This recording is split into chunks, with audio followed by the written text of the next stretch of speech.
Production by Liang Gu, The Fire of Youth, author, Qing Shaoqing. 1. Auditory competition. I am not boasting. Although my hearing is not as good as that of my old friend Hawthorne, it is not that weak. At dawn that day, Hawthorne only said softly, "A woman." I suddenly woke up from my sleep. I looked out the window, and the dawn light was already white. In this late autumn, with this light color, it was estimated that it was already 6 o'clock. At this time in the summer, Hawthorne should have gotten up early and gone out to do morning exercises. Get some fresh air. It's autumn now, so we're getting up a little late. Since he is still lying on the bed peacefully at this moment, how can he say that a woman is not a woman? Could it be that he also had some sweet dreams, in which he met a woman, a young woman? Poor. He didn't sleep all night. He must be here for some murder case. A series of exclamations came out of Hawthorne's mouth, which surprised me. Is Hawthorne awake at this moment? Or is he talking in his sleep? If he is awake, he is obviously still sleeping in bed, so why are he talking like this? Hawthorne suddenly called me, "Bao Lang, wake up. There is a murder coming. Don't dream." I sat up from the bed and replied, "I've already woken up." "You were just dreaming." Hawthorne also hurriedly got out of bed, pointed to the door and said, "Just wait and see if I am dreaming." Suma came upstairs to report. Sure enough, there was a snapping sound on the door. Then the old woman's voice dot. "Gentlemen, are you awake? There was a female guest below who said something extremely important. Yi Zhang is waiting." Hawthorne responded, "We'll come down." Sue's mother slowly went downstairs. Only then did I realize that what Hawthorne had just said was not just talking in his sleep. He could already hear the sounds below and knew there was a woman and a murder. It seems that his hearing is better than mine after all. I said, "You are probably awake already." After listening to the conversation between the visitor and Sue's mother, I realized that it was a woman who had not slept all night and came here to report the murder. Yes or no? Hawthorne shook his head while dressing and replied, "No." I didn't hear a word of the female guest's voice. My assertion is based on only 2 voices. I asked in surprise, "What 2 sounds?" One was the sound of wooden shoes with wooden heels, and the other was Sue's mother's reply. I clearly heard Sue's mother reply, "Yes, but they haven't gotten up yet." This is the basis for my assertion. I hurriedly dressed while meditating. Because of the sound of leather shoes, he assumed that the visitor was a woman. It was not surprising. Because high-heeled leather shoes are generally worn by fashionable women, therefore, he assumed that the woman still young. Of course it makes sense. But he also said that the woman had not slept all night, and he knew that what Eli reported was not a robbery or a disappearance, but a murder. What is the reason for this? Before I could ask him, Hawthorne said to himself, "Bao Lang, don't worry too much about it." Is my conclusion accurate? We won't know until we go downstairs to prove it. Get dressed quickly and don't ask any more unnecessary questions. After washing up, we hurried downstairs. As expected, sitting in the office was a young woman with moderate slender hair, less than 30 years old. Yi's dress was very fashionable. Wearing a pale crimson floral silk jacket, a fashionable black skirt with ruffled edges, a pair of gray stockings, and high-heeled leather shoes with carved purple patterns. As I approached Yi, there was still a scent of fragrance that hit my nostrils. But one look at Yi's appearance. It's surprising. Yi's face was originally shaped like a melon seed, but now the makeup had faded away, her lower cheeks were thin and pale, and her cheekbones became more prominent. A pair of eyes were sunken deeply into their sockets, and their lips had lost their natural appeal. Yi's light black eyes must have been very attractive. At this moment, not only is there no flattery, but it is full of sadness and horror. Hawthorne bowed to Yi and introduced himself. "I am Hawthorne. This is Mr. Bao Lang. May I ask your surname?" The woman stood up gracefully and greeted us, "Mr. Hua, Mr. Bao. My name is Yan Shuiying, and my husband's surname is Zhang." Hawthorne said, "Mrs. Zhang, I'm sorry you've waited for a long time. Please sit down." Yi said, "I should ask the gentleman for forgiveness. I didn't sleep all night last night." There was fear in my heart again. So as soon as Dongfang turned white, he rushed out. I forgot that it was still early, and I'm very sorry to break the gentleman's dream. Hawthorne said, "You're welcome. We were about to get up. Please take a seat. I wanted you to come so early. There must be some terrible trouble. Yes or no?" The female guest sat down. Yi's breathing was rapid, and her face became increasingly pale. Yi choked and said, "Sir, yes. My husband was murdered." I couldn't help but look at Hawthorne's face. Hawthorne also looked back at me. It was as if he said, "I expected Yi to stay up all night, and what he reported was a murder case. Do you admire him now?" I understood his hint at a glance. But what kind of supernatural power does he have that enables him to have such foresight? I can't figure it out. Hawthorne then said to the woman, "Then please explain clearly the circumstances of my husband's murder. Maybe we can do our best." Yi pressed her mouth with an embroidered white silk scarf, then frowned and said, "I don't know the details." Because I went back to my mother's house yesterday. At around 12 o'clock in the evening, Jean Shou, a janitor and gardener, suddenly went to my mother's house to report that the young master had fainted. I was already asleep at that time. As soon as I heard the news, I immediately got up from the bed and came back with Jean Shou. When I got home, I found out that Yu Gang had died. My husband's name was Zhang Yugang. I didn't know how he died, but looking at the chaotic shape of the utensils in the study room, it seemed that he had had a fight with someone, and it was obvious that he was killed by someone. But who is the murderer? We have absolutely no idea. My mother-in-law and sister-in-law Xiaoqin are both girls.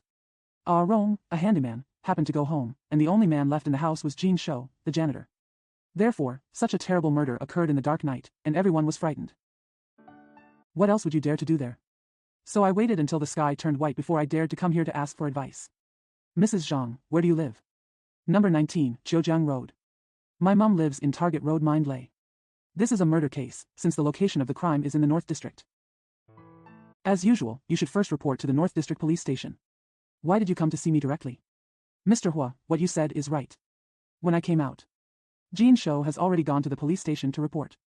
I come here to ask you too, it is my personal intention. I couldn't help but interjected. Then your kindness. But the county thought that the plot of this case was a bit bizarre, and the official detectives couldn't understand it. Did you come to ask us for help? This is a reason. But there is another layer, to protect myself. Hawthorne turned his eyes and asked attentively, what do you mean? Who are you afraid of? The woman fixed her eyes and said in a trembling voice, yes, Mr. Hua, I'm afraid that people will doubt me. Hey, who doubts you? For what reason?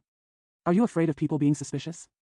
He pondered for a moment, then raised his head and whispered, it is my mother-in-law who I am afraid of. After the incident last night, he had already said that it would be difficult to survive. He said that our husband and wife are not always on good terms, which is why things like this happened. He also said that I returned to my mother's house last night, and at night, Yi's son suddenly died tragically. This is all very suspicious. He means. It seems that the death of Yi's son was blamed on the disharmony between the two of us, and it also involved my return to my mother's house. Mr. Hua, how do you think I can afford it? I have long heard of the reputation of these two gentlemen, who are not only able to solve problems for others. He often defends those who are aggrieved. So Hawthorne stopped and said, well, I want to ask a question. Your mother-in-law said that you two are not getting along. Is this true? The words are true. As expected, the relationship between Yu Gang and I was not very good, and we often had quarrels. Why is this so? Our marriage was originally decided by our late father. His name is Yan Yufeng. Have you ever heard of me? Hawthorne hesitated to answer as if he was thinking. I nodded and interjected, is it Yan Yufeng who was the governor of Shandong in the former Qing dynasty? Exactly. He was a very conservative man and never allowed his children to make their own decisions about marriage. Yogang's heir, named Zhang Shixuan, was a comprador in military uniforms and met my third uncle. The third uncle acted as a matchmaker and said how good Yu Gang was, so they became this grudge couple. In fact, Yu Gang was a dandy who always enjoyed traveling, drinking, gambling, and anything else. After getting married, he still did not change his old ways of looking for flowers and asking for help. Sometimes I try to persuade him, but he not only refuses to listen, but also glares at me, often quarreling over this. You imagine this. How can we have peace? Hawthorne pondered for a moment and asked, why did you go home yesterday? It was also because of a quarrel that I went back in anger. Why the quarrel? Yan Shuiying lowered her head again and said regularly, I often don't go home because of him.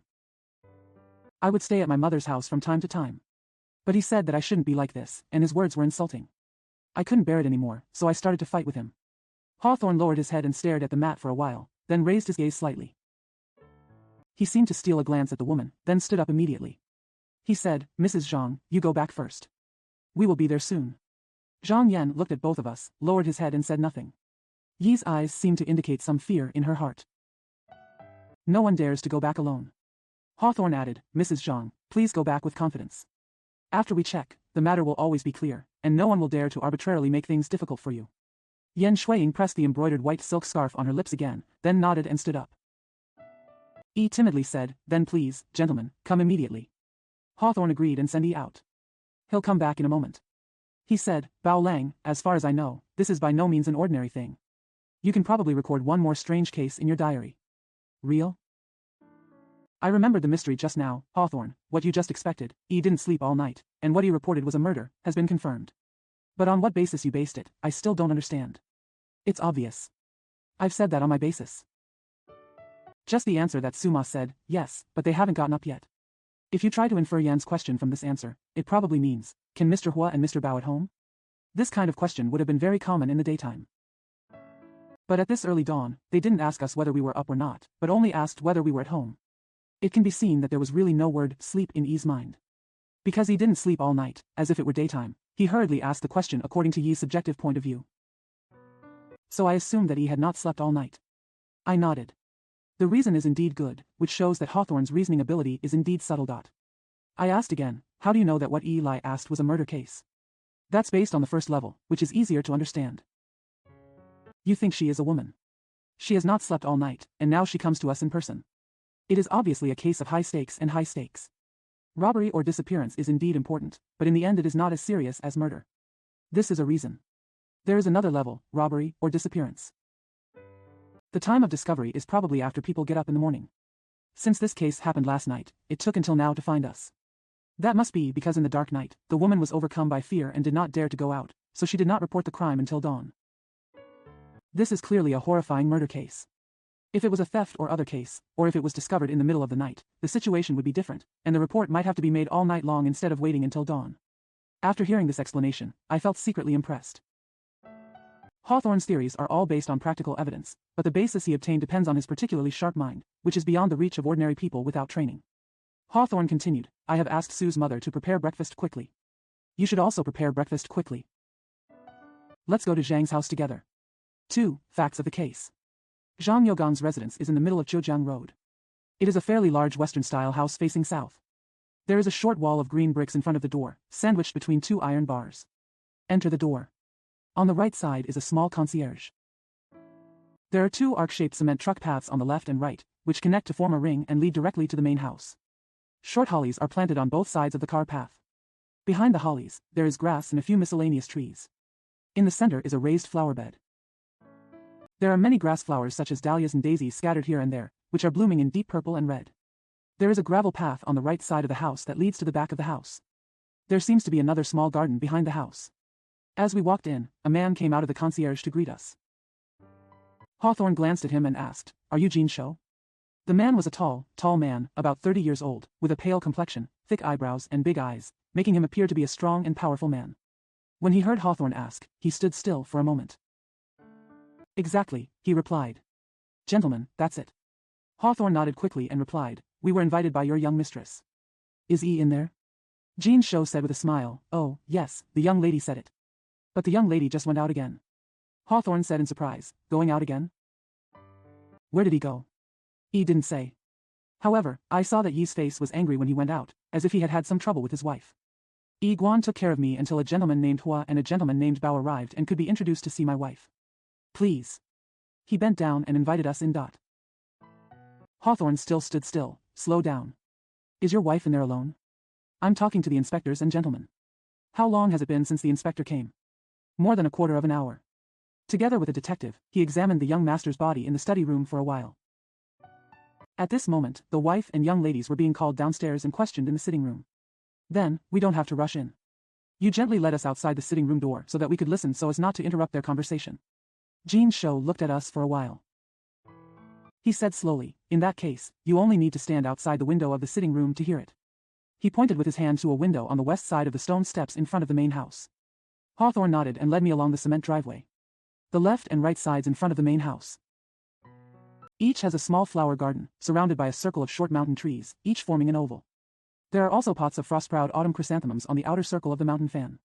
The pale yellow and tender white fields complement each other, giving it a quiet and elegant style. Our steps were light, but our eyes were focused on the flower beds. The spirit has already flown into the sitting room. It is located on the west side of the house, with two windows near the flower garden, both covered with white gauze curtains. I saw a window near the stone steps.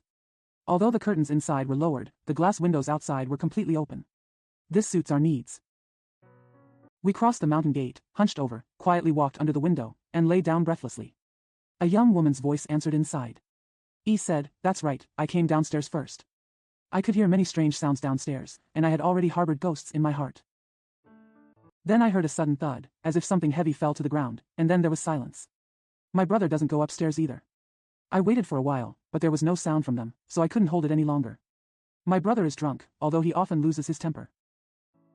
But this kind of sound has never happened before. So, not wanting to disturb my mother, I quietly walked downstairs holding a foreign candle. I wanted to see if my brother was alone down there, or if someone else had fought with him, and my brother had been knocked down. Because the previous noises really sounded like someone was fighting. Another woman interjected, yes. Although we are used to hearing that kind of sound, it is not as scary as last night.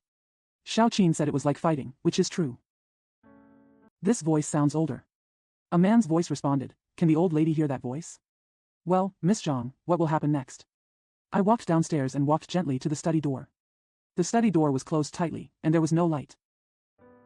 I leaned my ears to listen, but still couldn't hear any sounds.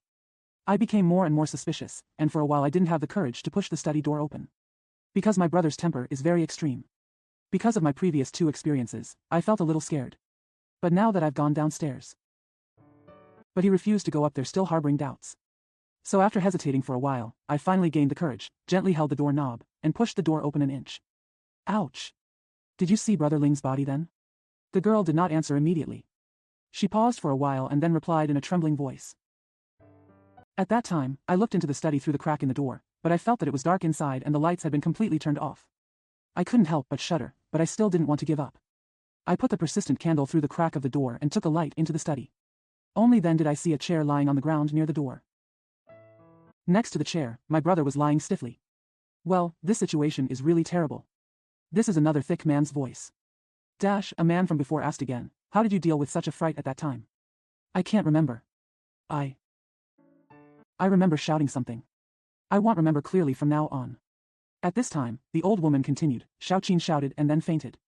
Wang Ma and I heard the cry and rushed down. Xiaoqin fell outside the study door and dropped the candle on the ground. Fortunately, it was extinguished, but the candle oil stained Yi's body. Old lady, did you go downstairs only after hearing your daughter's call? Yes. I heard Yogan's noise at first, and knew that he went to a friend's house last night to drink wedding wine, got drunk, and went crazy again there. Although I felt his voice was loud and a little suspicious, I never went downstairs. Later, I heard the noise gradually stopped, and just as I was about to go back to sleep, I suddenly heard Xiaoqin yelling from below, so I got up in a hurry, walked to the back room, woke up Wang Ma, and came down with me. At that time Jin Shou also rushed in. We hurriedly lifted Xiaoqin up from the ground, turned on the light in the study, and found that Xiaoqin was lying stiff on the floor. I called him several times, but he didn't answer. Jin Shou touched his mouth and nose, and found that his breath was gone. I was so scared that I lost my mind. Fortunately, Wang Ma and Jin Shou supported me so I didn't faint. Was there anyone else in the study at that time? No. There was only one person lying on the floor. We panicked for a while, but Jin Shou had some ideas. He first asked Wang Ma to send Xiaoqin upstairs. The second time he helped me up. Then he went to Target Road to report the news. Because at that time, Shuiying, my good daughter-in-law, was still comfortably at Yi's mother's house. There was a slight silence in the room. Hawthorne still lowered his head, took out the pamphlet and wrote a few words.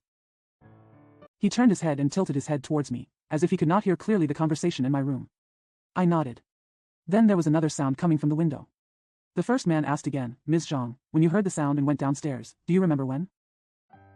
This was not noticed. I remember that when my brother came back, we made an appointment and it was only 10 o'clock. The old woman also said, not bad. It was only 9:30 when I went to bed. Later, I was woken up by the sound of you gang banging the table and the chair. It was already past 10:30 on the clock.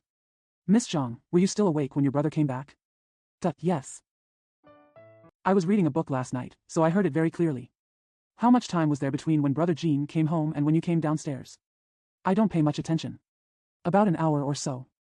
You just said that your brother often goes crazy when he comes home after drinking. Is he like this every day?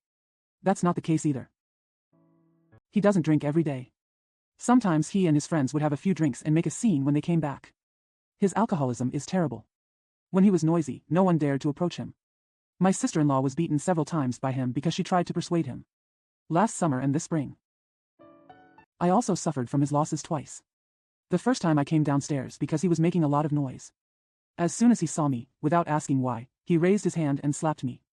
The second time he cursed alone, I tried to persuade him and then punched him again. After these 2 times, I just let him make noise. Don't dare go downstairs again. But the sound yesterday was so strange that I took the risk and walked down. The old woman said again, Gentlemen, I will ask you to avenge my son in this matter. Because although Yogan's temper was not very good, he was clearly murdered this time.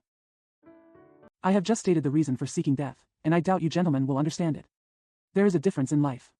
Without solid evidence, you cannot just say who did it. Evidence or not, it's all up to the gentleman to find it.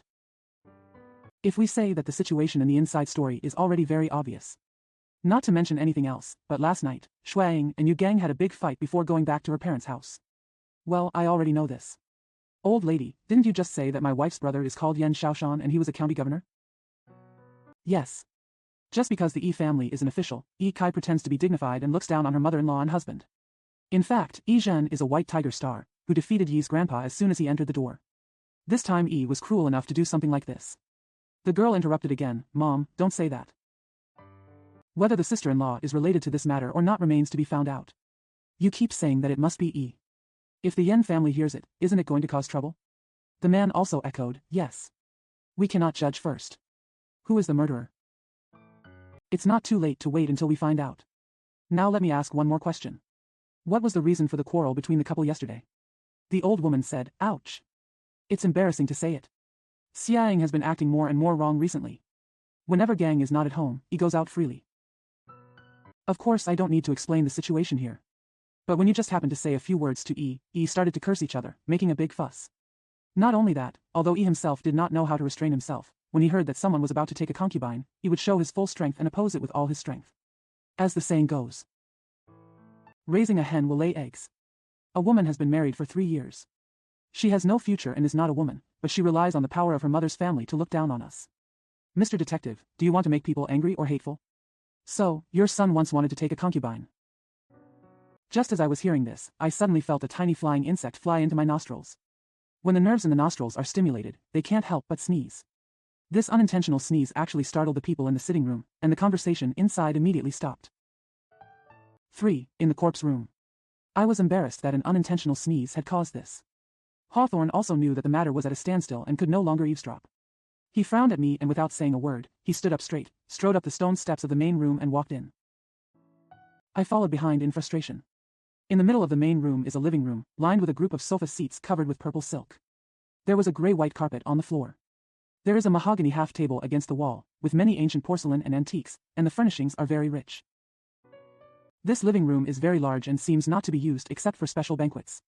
At that time, the door of the sitting room opened, and a middle-aged man wearing a chestnut-colored tweed jacket walked out. Hawthorne would have known him. They nodded to each other. Behind us was a short, fat man wearing a robe and a short beard, but he didn't recognize Hawthorne and just looked at us.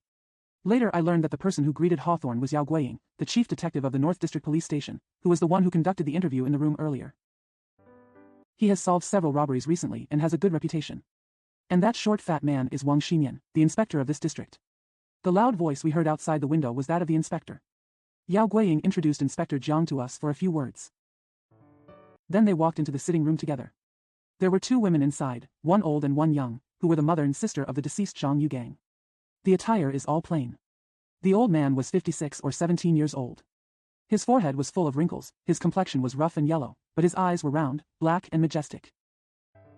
The girl was about 24 or 5 years old, with an egg-shaped face and lively eyes, but her face was so white that there was no blood. He wears a thin cotton-padded jacket made of gray and blue plain silk, a black skirt suit, and blue satin embroidered shoes on her feet. At this time, Yi's left hand was holding a white towel, rubbing Yi's eyes. The mother and daughter sat facing each other, looking relatively miserable, both obviously controlled by the god of sorrow. There was an old woman in her 50s standing next to her, her head lowered as if her teeth were chattering, which further contributed to the gloomy and terrifying atmosphere in the room. Hawthorne bowed respectfully and said to the old woman, Mrs. Zhang, we were invited by your daughter-in-law, Ms. Yan Jiaying. However, our duty is to avenge the grievances of the deceased and seek justice from conscience and law. Justice does not come from defending anyone. Please don't misunderstand this. The old woman glared at Hawthorne, with obvious hostility in her eyes. Hawthorne pretended not to see it, and did not meet Yi's eyes. The old woman said slowly, Sir, it would be great if you avenge Yu Gang. Let me tell you, Yu Gang is the son of my second wife. He is 28 years old and is the son-in-law of my second wife, Zhang. He has been begging for a wife for 3 years, but my good wife has not given him a son yet. This time he suffered such a tragic death, and my family, Zhang, has no heirs. If you can avenge him, Zhang's ancestors will also be grateful. Hawthorne frowned, nodded slightly, turned back to Yao Guiying and said, I have roughly listened to a few words of your conversation just now. I did this just to save trouble. Please forgive me. Now I want to see the body first. Haven't you already experienced it? Yes, I tested it with Inspector Yao. According to my opinion, Zhang Yugang must have been killed by others. After listening to his words, I felt secretly amused. I know I have a weakness for speaking quickly. Hawthorne often said that I was almost reckless. Now Inspector Zhang's reckless qualifications seemed to be one level higher than mine. Hawthorne looked normal and replied leisurely, "Oh, were you really killed? Did you get the murder weapon?" "No. But it looks like from the scars on his chest." "Apparently he was killed by a sharp knife. Then this one is a murder. Yes or no?" Certainly. We searched for a long time but couldn't find the murder weapon. With this move, it is obvious that he was killed." Good. Let's take a look and then talk." The fat man enthusiastically led him out of the sitting room first. Passed through the living room and opened the study door on the east side. Impatient and quick-tongued can indeed be used as a testimonial for this Mr. Inspector. When Yao Guiying asked questions, he was not involved. I only heard him speak once, but he had been left out for a long time. Now he met us. He clearly wanted to take the opportunity to vent and show off. Hawthorne deliberately perfunctory him again, and he became more and more proud and energetic. There was a messy and terrifying scene in the study room. 2 or 3 steps away from the door, there was the body of Yu Gang lying sideways, with its head east and feet west. He wears a light brown serge jacket, a plain woolen mandarin jacket, a pair of light brown Chinese silk trousers, silk stockings, and pure brocade shoes, all new and of particularly elegant style. At this time, not only had the buttons on his chest been untied, the clothes on his lower body were also wrinkled and uneven, as if he had rolled and twisted on the ground before he died. Next to the body were an overturned oak chair and a carved coffee table. There was also a broken vase, the water from the bottle was spilled all over the floor, and the traces were still clearly visible. The end of the body's head points towards the first window facing the garden. One window was still open, but the sliver curtains of white gauze drooped heavily. The utensils in the room are all very exquisite and luxurious, and most of them are imported. However, the impression they gave me was that they were vulgar and messy. I was looking around, and Hawthorne had taken out his magnifying glass, crouched down and examined it carefully. His face was very solemn, and his eyes were full of curiosity, which seemed to imply that this case was really intriguing. The dead man's complexion was gray with a hint of blue. The eyes were wide open, hideous and terrifying. The green and black lips were curled up, revealing a row of pale teeth, with 2 gold threads embedded in the gaps between the teeth. Seeing this shape in the daytime is enough to make one's hair stand on end, let alone in the silence of a cold night. Hawthorne raised his head and shouted, "Inspector Yao, Inspector Wang, please take a look. Isn't this scar very strange?" When I leaned over to take a look, I saw that the scar was on the left side of the chest. There was a small pile of blood stains on the white shirt, but the blood was very light. Yao Guiying replied, "It's really strange. We just took a brief look at it and haven't examined it carefully yet. Mr. Hua, do you have any advice?" Hawthorne pointed to the wound and said, "Look. The wound was indeed caused by a sharp knife, but the wound was even and there were no blood marks around it. Therefore, I feel that this knife cannot be said to be a fatal injury." The pudgy Inspector Wang opened his eyes wide, frowned, and clasped his hands together, as if this was a surprise to him. Yao Guiying also said suspiciously, "Are you saying there are also fatal injuries?" Hawthorne first pointed to the lips and nostrils of the deceased, and then pointed to the muscles around the wound, and said, "There is a special color here. Can you see it? Everyone I have seen is blue and black." "Mr. Hua, you said he was." Hua Sang didn't wait for Yao Guiying to continue, and then said, "Exactly, this is clearly a sign of poisoning. Have you ever called a doctor?" Yao Guiying replied, "When we came out of the hall, we had already called to ask for Dr. Su, who will probably be here soon." Inspector Wang's smug demeanor changed. He was stunned and said, "This is so strange. He was also poisoned? If so, wouldn't it be a double murder?" I also felt a shiver. A heavy murder still feels so dark that it is difficult to start. If it is indeed a double murder, wouldn't it be even more complicated because the secret behind it is complicated? Hawthorne looked at me sideways and said vaguely, "I had expected this to be a very mysterious case, but now it has unfortunately become a fact." He turned back to Yao Guiying and said, "What was the original condition of the buttons on the deceased's mantle? Is it open or closed?" Inspector Yao said, "The buttons are originally buttoned one by one. But at that time, the knife edge marks on the mandarin jacket were so thin that they were almost invisible at a glance. After we discovered it, we unbuttoned it to check it." "When you unbuttoned, were there any blood stains on your fingers?" "No. My fingers are clean." "Well, look. The 2 buttons were still stained with some blood. But the blood stains were not directly contaminated, but were indirectly transferred from the fingers. However, the mark is very small and requires a magnifying glass to see it."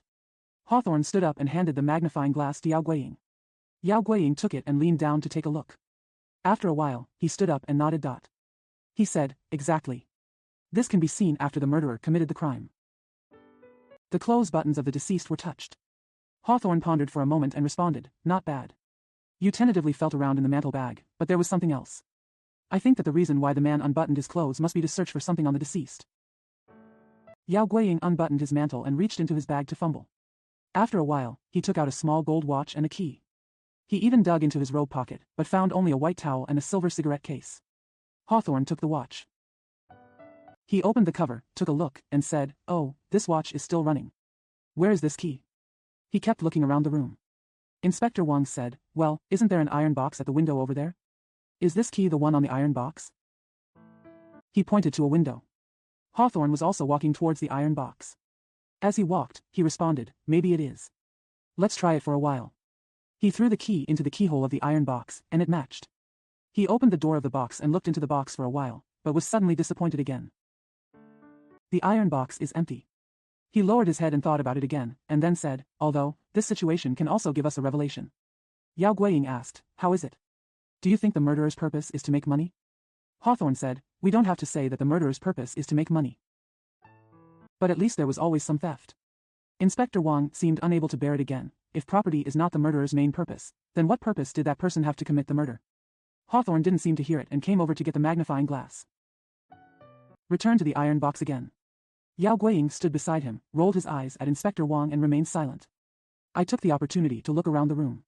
This study room is the same size and location as the sitting room just now, but the sitting room is located to the west of the guest room, and the study room is located to the east of the guest room.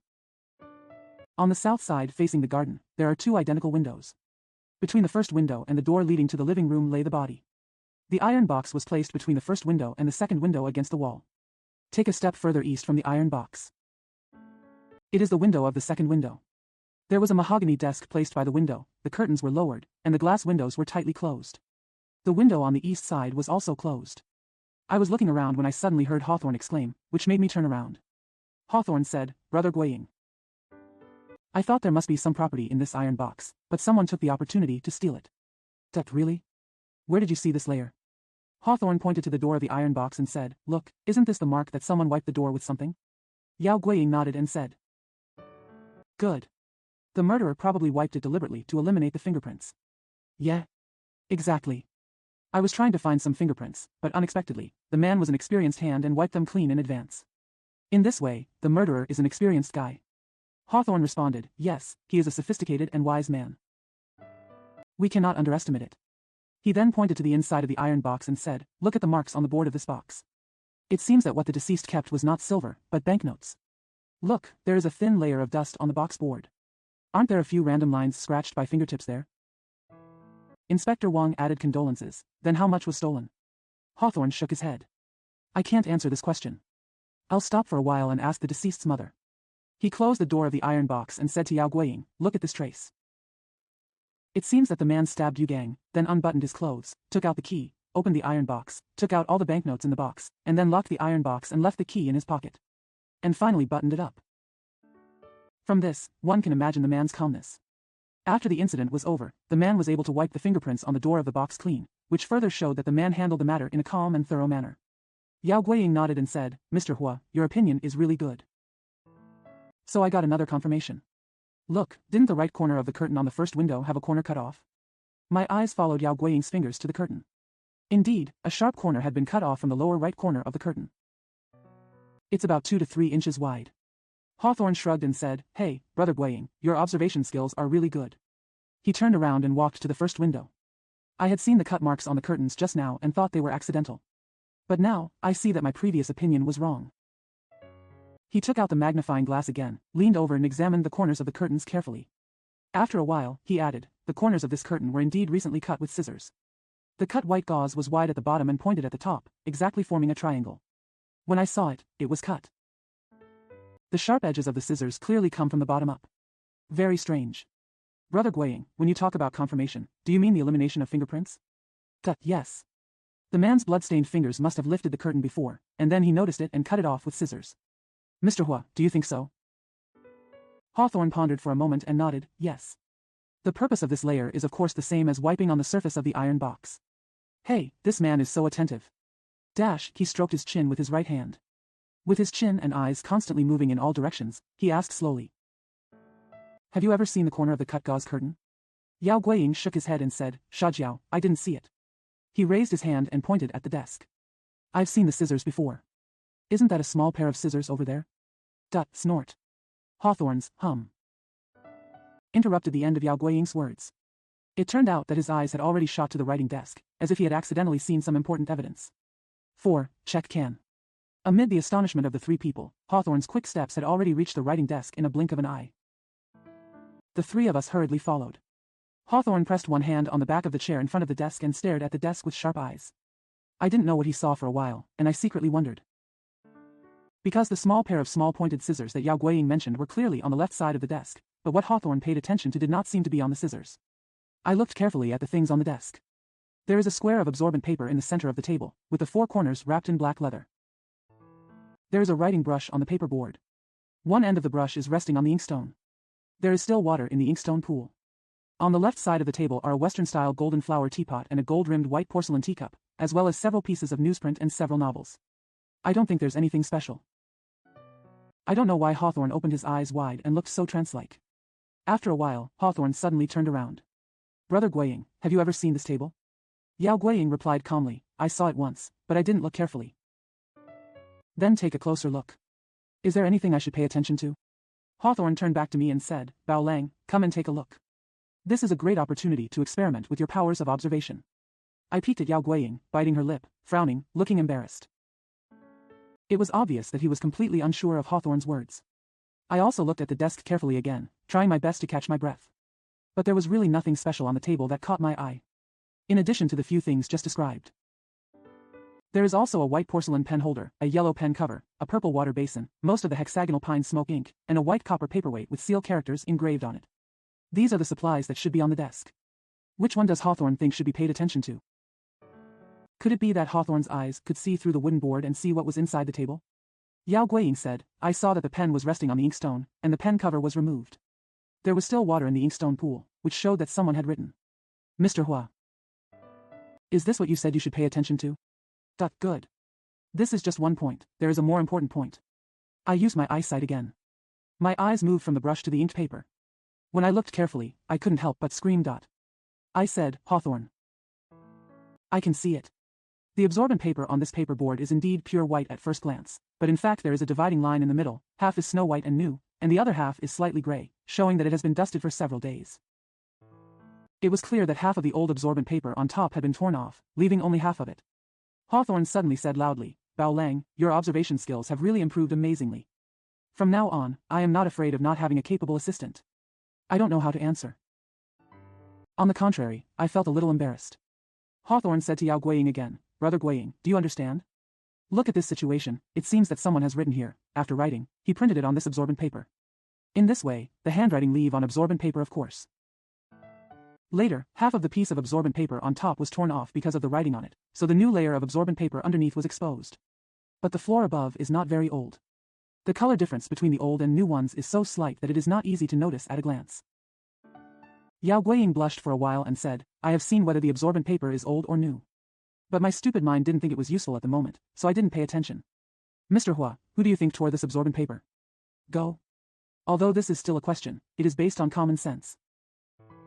The purpose of tearing the paper must be to keep some ulterior secret. So rather than saying that it was torn by the deceased himself, it would be more affectionate to say that the assassin tore it off. Although the absorbent paper has been torn off by the murderer. Did the original piece of paper also fall into the hands of the murderer? Yes, judging by the current situation, it has probably been taken away by that person. But we haven't checked it carefully, so we can't say for sure. Inspector Wang couldn't help but say, but that original piece of paper was written by the deceased? What is the nature of what is written? Mr. Hua, do you also know? I have no idea. We must first find out the deceased's daily activities and his occupation before we can make any inferences. Yao Guiying said, Zhang Yugang has quite a legacy. According to his mother. He works as a clerk in Xinxin Flower Company. Hawthorne nodded and picked up a few newspapers from the desk.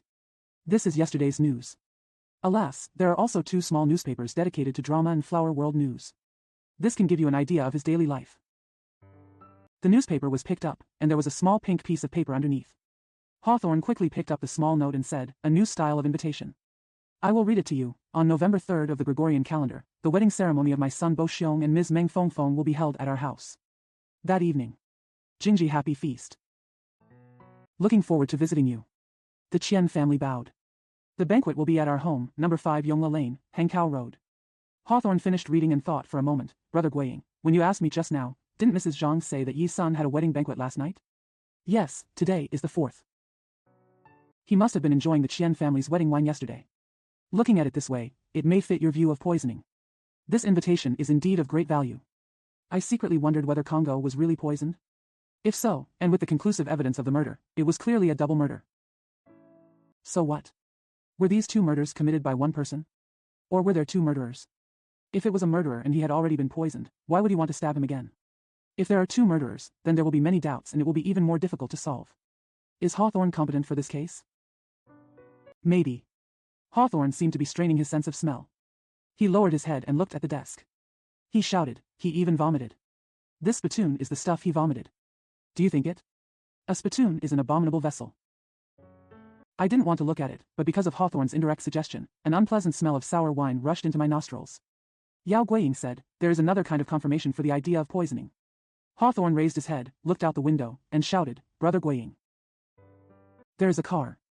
It's probably Su Jiren, the medical officer in your hall, who is here. Yao Guiying responded and hurried out to greet him. After a while, he led a short middle-aged man in a suit. After greeting each other, they went to the corpse to inspect it. Medical officer Su put down a leather bag he had brought with him and crouched down to examine the body. After a while, he slowly stood up straight. Yao Guiying briefly stated to him the opinions he had just discussed with Hawthorne. Medical officer Su said, judging from the appearance, 8 out of 10 times this person has signs of poisoning. But what exactly will happen can only be determined after the prosecutor arrives and undergoes careful examination. Hawthorne said, I have to ask Mr. Su to prove a doubt. If the deceased was poisoned, was it fatal due to poison? Still killed by a sharp knife, I want your advice on this point. Mr. Hua, you're too polite. After I test it, I will report the results to you. The medical officer stood up straight and looked around the study room, as if he was looking for something. Hawthorne asked, is Mr. Su looking for some inspection materials? Yes. Anyone who is checking for poisoning must also collect some drinks, food and utensils such as teapots and glasses, so that the source of the poison can be traced. I have already found one for you. Here it is. Hawthorne said with a smile, leading him to the desk and pointing to the brass spittoon. The medical officer said, oh, he had vomited it. This is really important and should be taken back. He turned around, saw the teapot on the desk, and casually opened the lid of the teapot. This is still a full pot of tea. Probably black tea. Hawthorne and I also stretched our heads to take a look. I took a closer look at the thick layer of floating tea leaves, and it turned out to be black tea. The medical officer added, no matter what, I have to bring some for examination. Dr. Su took out a small glass bottle from his pocket, then picked up the teapot, poured half a cup into the teacup, and then put it into the glass bottle from the teacup. Then he corked the glass bottle tightly and put it into the bag. He said, Inspector Yao, I will go back and report first, so that the prosecutor can come earlier and I can help you with the inspection. Please send a brother to take this spittoon back to the office. I will let you know what the results of the inspection are like. Yao Guiying responded, very good. I'm waiting for your message. Dr. Su took the leather bag and turned to go out.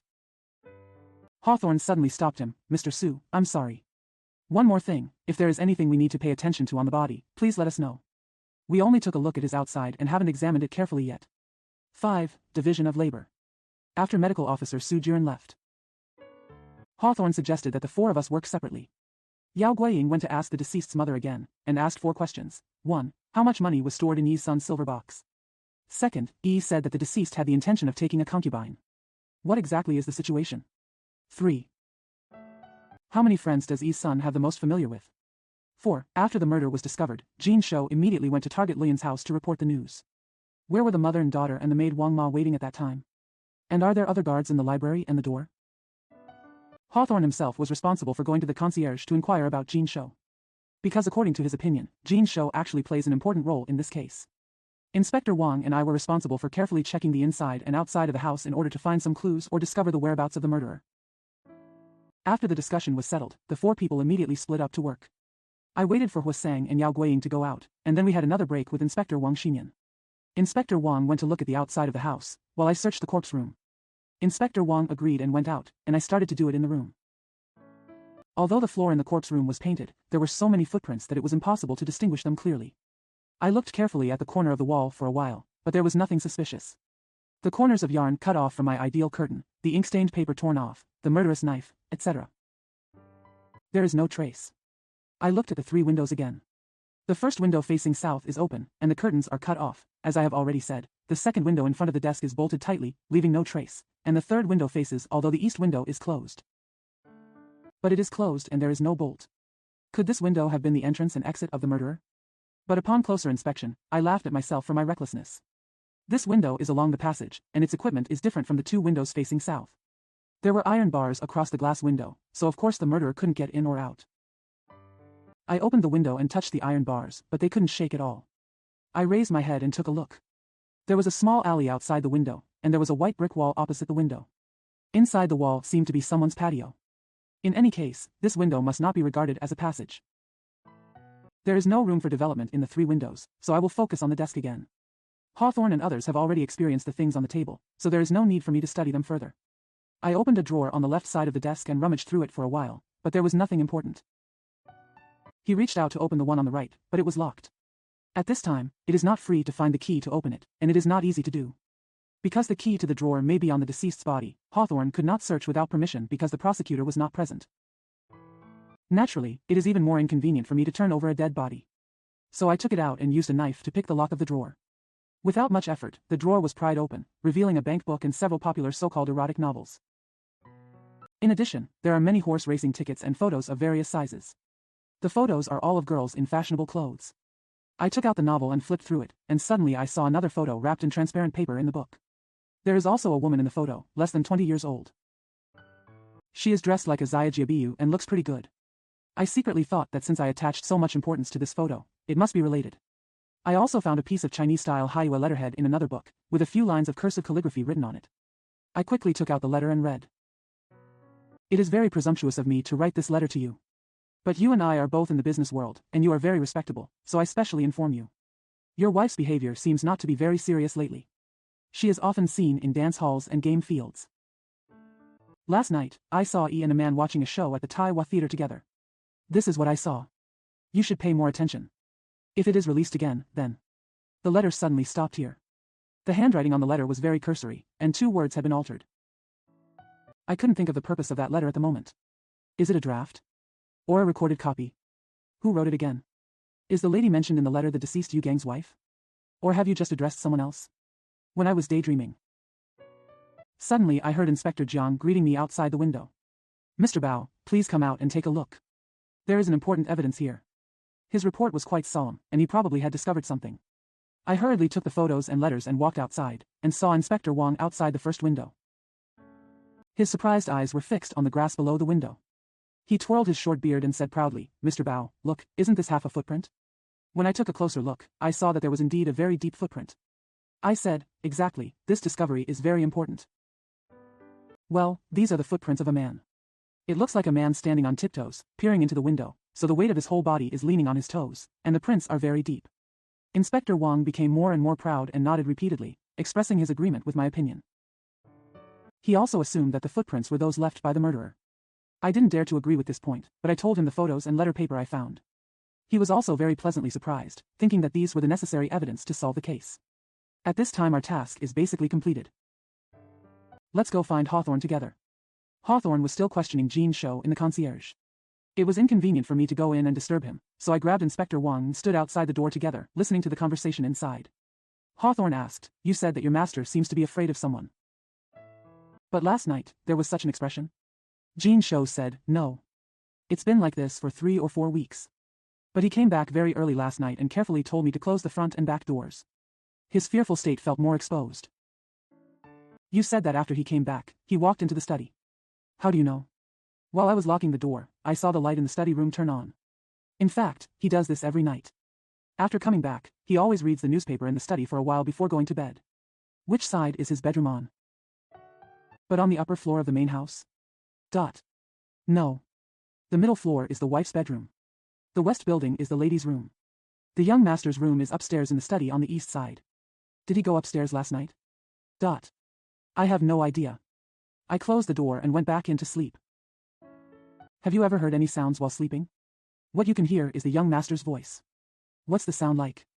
At first there were just some slaps on the table and curse words, but later it seemed like they were shouting. Who can you hear scolding? I didn't hear clearly. But the young master often scolds others alone. The scolding was very rough and vicious, and I couldn't learn to say it. The room suddenly fell silent. Inspector Wang nodded to me, indicating that he was happy that these words had made progress on the case. I replied to him in the same way, still standing breathlessly. After a while, the voice in the concierge continued. Hawthorne said, Jean Shou, you should tell the truth. I can see from your face that you are hiding something from me. If so, you will not only mislead others, but also mislead yourself. Jean Shouqi said, I also heard a shout, as if the young master, he had called me. Hey, how are you? Have you ever promised him? No. I was already asleep in bed. What? The master called you, why didn't you agree? Another moment of silence. The air in the concierge must have been tense at this time. Wang Ximian and I still faced each other in silence. Hawthorne said, tell me.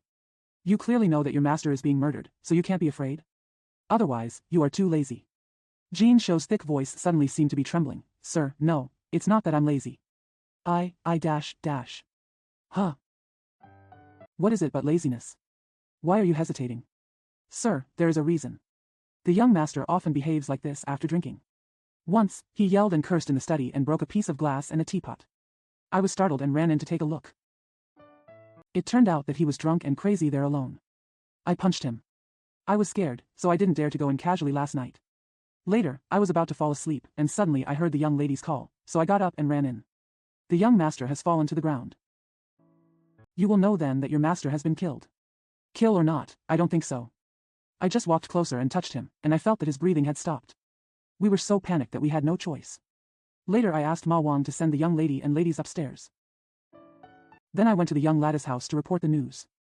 But at that time, my wife told me not to explain clearly, but to say that the young master was drunk. When you went to report the news, did you go out through this gate? Yes. How is the gate after you go out? Is there someone to watch over you? No. I just kept the door ajar. I just told my husband that Kuelin, the coachman, resigned last month, and Aaron, the handyman, went home yesterday evening because his mother was ill, so there was no one to take my place. What will happen to the gate when you come back? Still hiding it, no different. Hawthorne paused for a moment, then asked, when did your master come back last night? When did the crime happen? I only remember that it was around 10 o'clock when the young master came back. Later, I went to the young mistress's house to report the news, but I didn't pay attention to the time. But it was already 12 o'clock when I left the young lady's house and returned. The question and answer paused. I heard Hawthorne tapping his fingers on the table in the concierge. The lingering power of the autumn sun was not weak yet. I was soaked in its solution and felt a little hot. Wang Ximian was also wiping his plump forehead with a handkerchief. After a while, Hawthorne changed the topic again. Your master must have a lot of friends, right? Jean Shou replied without hesitation, yes, there are quite a few. In the past, Master Jiang often came and went here. There were also Masters Yu and Master Zheng. There is also a girl named Xiao Ma, a girl named Lao Lu, and a female actor named Xiao Jinhua. Hawthorne said, oh, a female actor? Yi Chang comes here? Yes, but these people have stopped coming recently. There has been literally no one coming to the door in recent weeks. So in the past few weeks. Have you ever seen any suspicious people walking in front of your house? This it's hard to say. If a traveler visits you at the door. That happens from time to time. What I mean is, you want to know if there is anyone hanging around or asking you about your tone. Jean Shou paused for a moment, as if he was thinking about something, and then replied, well, I remember the day before yesterday, in the afternoon, a man came in and asked me if the young master was at home. I answered that he was not there. He also asked when the young master would come back, and I said not sure. Probably always in the middle of the night. The man seemed unhappy. Hawthorne's tone seemed to be more attentive. How does that person dress? Do you recognize it? No, I haven't seen it before. The clothes were mid-range clothes, I can't remember clearly. I think that man wears a pair of convex glasses, so he doesn't look like a dirty person. Did you tell your master afterwards? No. Because I didn't care at the time and forgot about it later. Then you will always be in this concierge during the day? Or do you always have to walk away? No, I've been here all the time. Only when I'm eating, I go inside to the kitchen to carry the food. But there isn't much time. In addition, unless there are guests coming, I go in to announce and leave the concierge temporarily. Were there any visitors who asked you to report inside yesterday afternoon? No, well, there is. What? At 4 o'clock yesterday afternoon, a tall man in a suit came to ask if the young master was there. I didn't inform him. Why?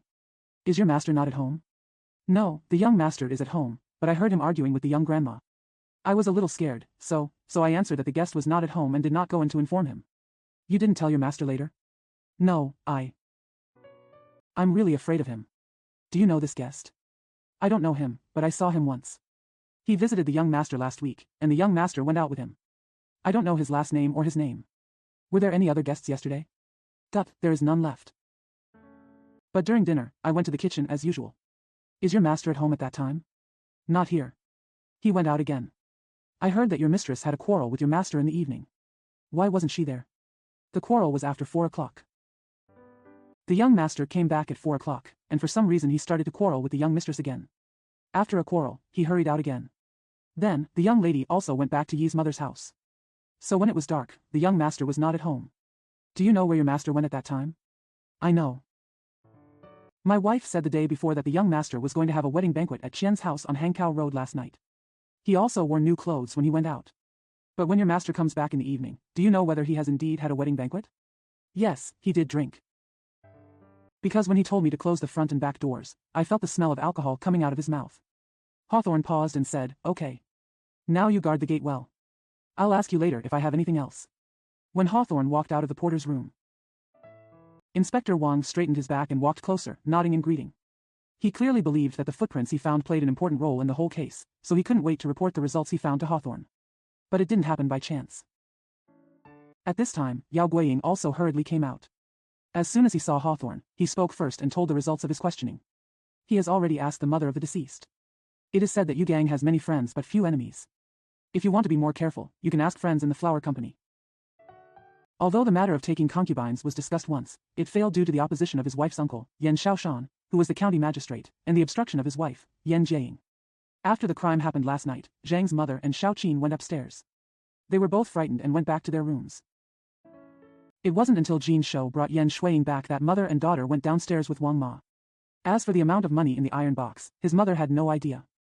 Because when Yougang's heir, Zhang Shixuan, was dying, except for part of Zhang's mother's pension, the inheritance has been divided equally between the two siblings. Therefore, he was the only one in charge of the property that was just his share, and no one in his family knew the details. After listening to Yao Guiying's words, Hua Sang said, Then, the amount of money cannot be asked here.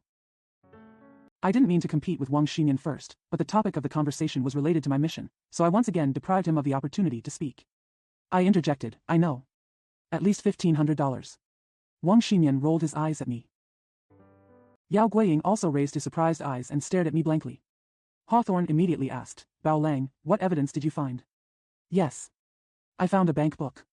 He withdrew 1,500 yuan from Hujiang Bank yesterday. I took out all the passbooks, photos, letters and other items I got from the desk drawer and showed them to Hawthorne and Yao Guiying. They both admit that photos and letterhead are very important. Yao Guiying collected the evidence. Inspector Wang Xinyan was very anxious at this moment. After he couldn't bear it anymore, he finally refused to remain silent. He said loudly, There are still footprints of a murderer over there. His report was delivered in a solemn manner. Although Yao Guiying was surprised for a moment, Hawthorne only nodded lightly. He seemed unfazed.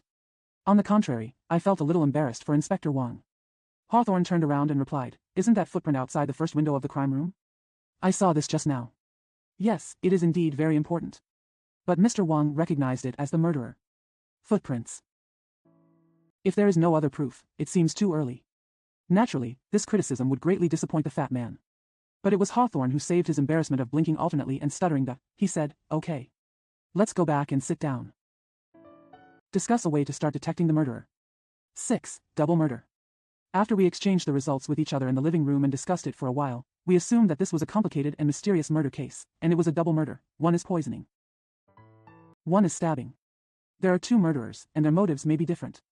According to Hawthorne's independent opinion, Yu Gang was not only poisoned, but also died from the poison. For legal support, he asked medical officer Su Jiren to pay special attention to this point. As for the reason why he was just killed. As for the poison and the knife, there are several possibilities. The person who poisoned the house could be someone inside or outside the house. The attention of people outside the house is naturally on the Qian family having a wedding banquet. The people in the house, except for the servants, had suffered grievances and revenge because of the deceased's bad temper.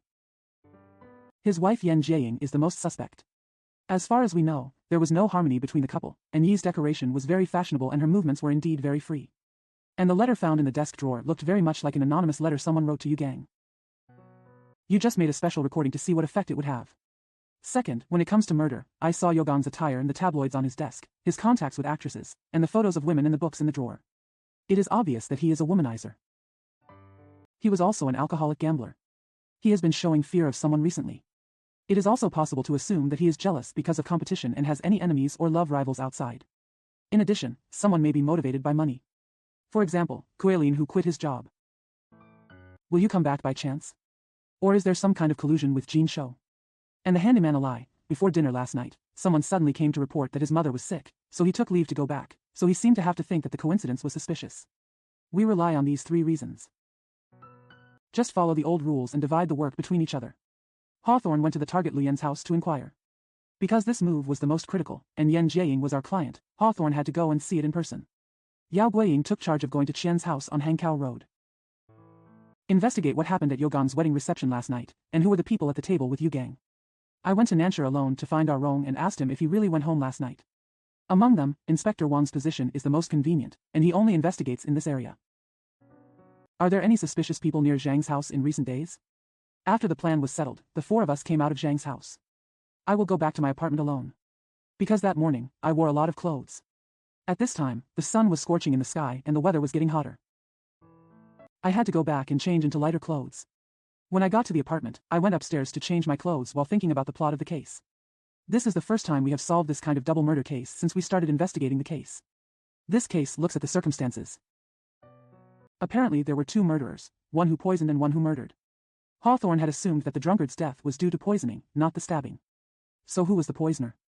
Is it an outsider or an inside person? If it was someone inside the house, could it be Yogang's wife Yan Jiaying? Judging from the current situation, Yi is the most heavily suspected. But since he murdered her husband, how come she dared to visit us and ask for advice? If you become a thief yourself and help your colleagues to catch the thief, this is a very common and effective way to absolve yourself of the crime. Maybe Yi Lai will ask us. It's just a smoke screen created by Yi to use Hawthorne as a cover to avoid suspicion. If so, how would Hawthorne cope? Will he protect Yi? No, Hawthorne is a man of justice, and the boundaries between public and private are the strictest. I believe that he will never indulge in personal friendships and engage in illegal activities without any reason. But if Yi's murder was justified, or had the repercussions of injustice, how would Hawthorne end this murder? What to do with Yi? I've changed my clothes. I smoked a cigarette again in the office and rested for a while. When the cigarette was burned out, I was about to take my hat and go to Nanshur when I saw Hawthorne walking in with his breath coming. When he saw me, he asked in surprise, "You haven't been to Wangjie Pier yet?" I nodded. "I'm just about to leave. In that case, please sit down for a while. I'll go with you. Where are you from? Any clues?" I put down my hat and sat down. Hawthorne took out a platinum dragon, lit it and sat on the wicker chair, taking a few puffs comfortably. He replied, "I visited the Yen family's neighbors for a while. It is said that after Yan Shuiying returned to her mother's house, she often went out to the game arcade with her young female companions. This is indeed true. Then the words in the anonymous letter don't look like fiction. Yes, part of it is always real. What about others? I also met Yan Shuiying and Yi's brother Yan Xiaoshan. What did he say? Of course he tried his best to protect his sister and asked me to figure this out. He said that Yu Gang was a deceitful disciple and had indeed proposed taking concubines, but he did not dare to implement it because of his opposition. According to Yan Jiaying, Yu Gang once expressed his intention to divorce on the grounds that he had no children, but because he was afraid of Yi's brother, he could not give a good reason and did not dare to speak out. In your opinion, is Yan Shuiying suspected of murdering her husband? Hawthorne smoked continuously. There was still no reply, but suddenly the phone rang. He got up hurriedly to pick it up. A while. He came back and reported to me excitedly. The call was from Inspector Wang Xinyan. Although he wanted to work hard, it was a pity that he always failed. This time, it has had some effect. What effect? What's new? He said that he had carefully questioned every police officer in the district. At 11:30 last night, a patrol of police officers passed by the door of the Zhang family's bungalow on Xiujiang Road. They all saw a man in black coming out of the iron gate of Zhang's house. This is what most police officers have seen, and it is certainly not wrong. This discovery cannot but be considered very important in the case. Do you think this person is our ideal assassin? Maybe so. According to Jin Shou, it was 12 o'clock when he and Yan Shuiying walked out of Yan's house last night. It takes at least 10 minutes to take a rickshaw from Xiujiang Road to Mindli on Target Road. When he arrived at Yan's house, he had to wait for more than 10 minutes for his mistress to get up from the bed, wash herself and set off. Combined with the evidence, it can be seen that Jin Shou left Zhang's house at around 11:30. When it's 11:15. The man in black clothes that the police officers saw coming out of Zhang's house was clearly not Jin Shou, but someone else. I believe there is no doubt about this. Good. Apart from Jin Shou, there was no other man in Zhang's family last night. That man must be the murderer. But when do you think this person entered the Zhang family? Jin Shou said that during dinner, he once went to the kitchen to move the dinner. Of course there was no one at the gate at that time. At this moment, if someone sneaks in and hides behind the shade of the tree. Or they could hide in the small garden at the back, waiting for the opportunity to take action, naturally without anyone noticing. Or maybe when Jin Shou went out to report the news at 11:30, the house was quiet instead. It is unknown that the person thought the opportunity was ripe and then quietly entered the house. I retorted, your first reason is too affectionate. I don't agree with your second reason. I think you are still somewhat conflicted. He said in surprise, contradiction? What do you mean? I don't understand. He looked at me with his eyes wide open. I said. Jin Shou went out to report the news after Yu Gang died. How do you say the murderer entered the house after Jin Shou left? Hawthorne still looked at me. Well, is this what you call a contradiction? In fact, you are too careless yourself. You have to know this is a double murder. I was stunned for a moment, unable to answer, so I used a cigarette to cover up my confusion. Hawthorne continued, although, you may have your understanding. Now let's talk about your imagined behavior towards that person. I do have a presumptive understanding of this person. Since Hawthorne asked me to talk, I might as well take the opportunity to discuss it with him. I blew out a puff of smoke and said, I also assumed that the man sneaked into the door during dinner and hid behind the tree. This is the same as your opinion. It wasn't until 10 o'clock that someone came back from outside and entered the study. The man first went outside the window and stood on tiptoe to look into the study room, so there was a half-deep footprint on the grass under the window. Then he walked into the study and met Yu Gang. Whether that person came here seeking revenge or asking for something from Yu Gang, I don't know. But looking at the sounds and traces of their quarrel, it was obvious that they had used force at first. Later, when Yu Gang couldn't win, he was stabbed to death by that man. The man took the key again, opened the iron box, stole the money, and then went out quietly. Do you think it is right? Hawthorne frowned. He looked straight at the carpet, shook his head and said, no. The only difference between your assumptions and mine is the cause of death. Are you saying that Yu Gang must have been killed by poison, not a knife? Yes. I believe so. I dare say they didn't use force. But seeing that the gold watch on Yogang's body was not damaged at all is a clear proof. I thought he must have died from poison. But Medical Officer Su hasn't proved it yet. His certificate is just a legal formality.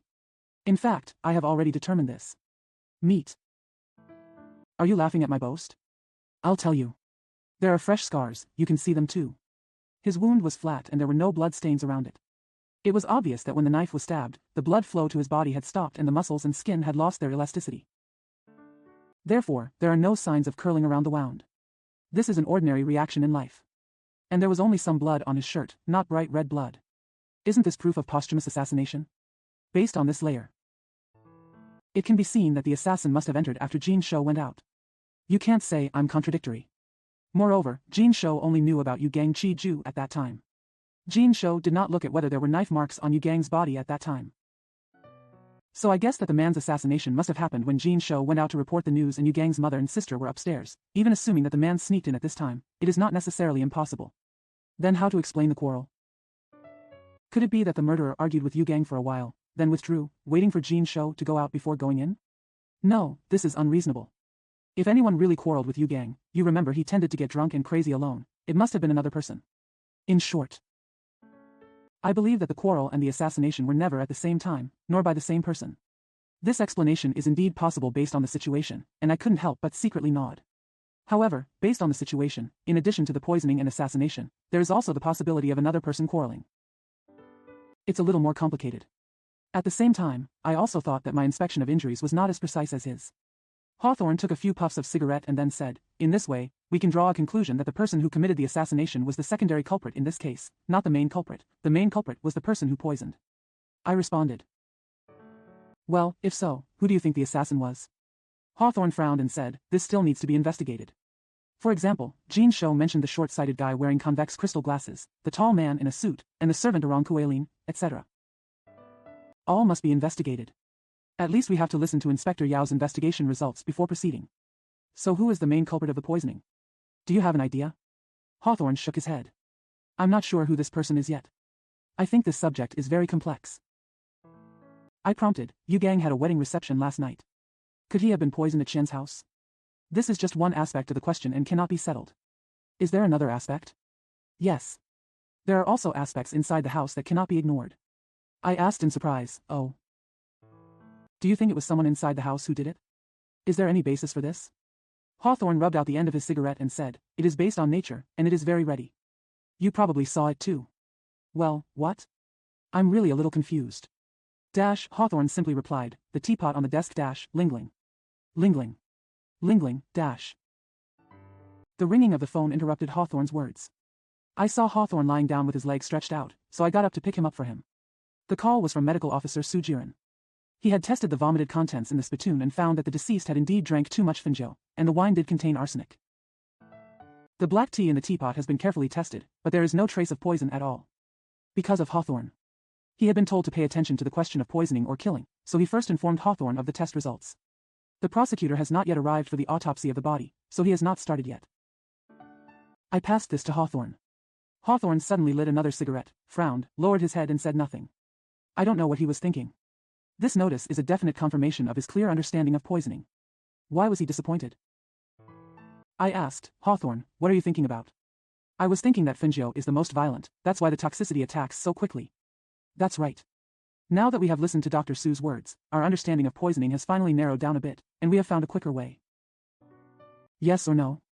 Huasang suddenly took out the cigarette and raised his head. Bao Lang, what you mean is, since there is a relationship between wine and poison, if we want to investigate the cause of the poison, we only need to pay attention to the wedding wine of the Qian family. Yes. What do you mean? I think his question was too abrupt. It seems to have another meaning. Hawthorne didn't answer. His head suddenly lowered, he put the cigarette between his lips again, and returned to his previous state of frowning and deep thought. I added, just now you mentioned the teapot.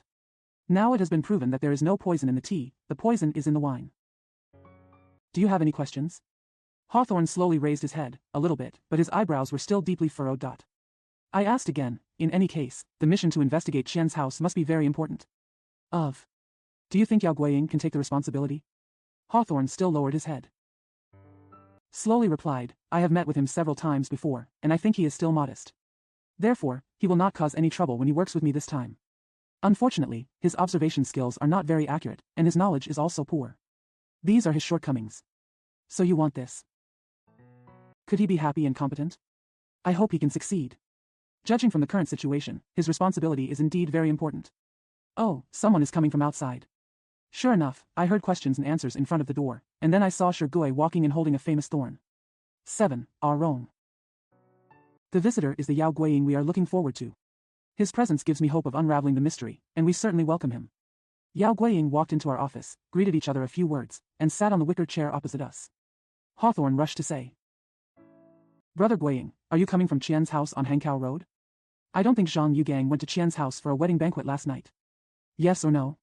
Yao Guiying's eyes showed a look of surprise. Mr. Hua, what basis do you have for thinking this way? Hawthorne was stunned for a moment. What? Did I make a mistake? Yao Guiying nodded. I asked the groom Qian Buxiong and Zhang Yugang did go there last night. Hawthorne's eyes rolled a few times, and he suddenly sat up straight, as if this move was beyond his surprise and a little disappointed. He said, been there? Then I guess he has never had a wedding banquet at Qian's house. Is this wrong? Yao Guiying's eyes opened even wider. That's not bad. He sat at Qian's house for a short time before leaving, and he really didn't drink. Mr. Hua, how did you know? Could it be that you have gone to Qian's house?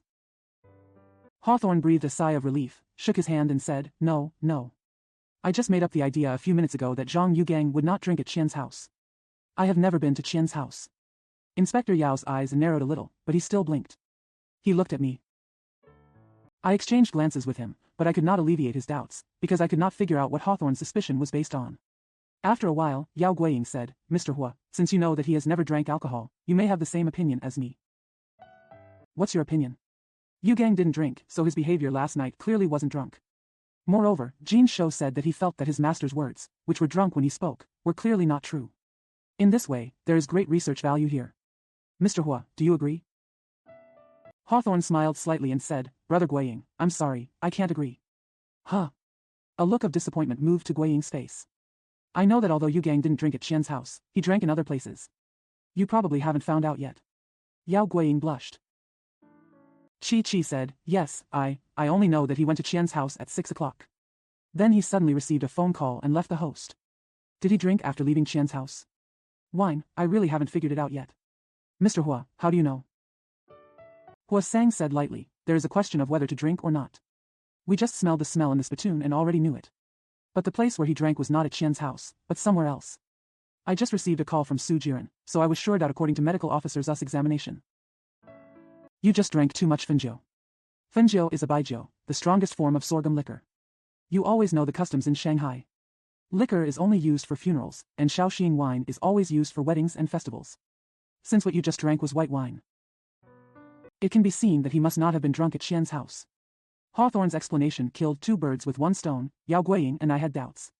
Only then did I realize that his sudden question was not out of thin air. Hawthorne asked Yao Guiying, in this way, does it matter?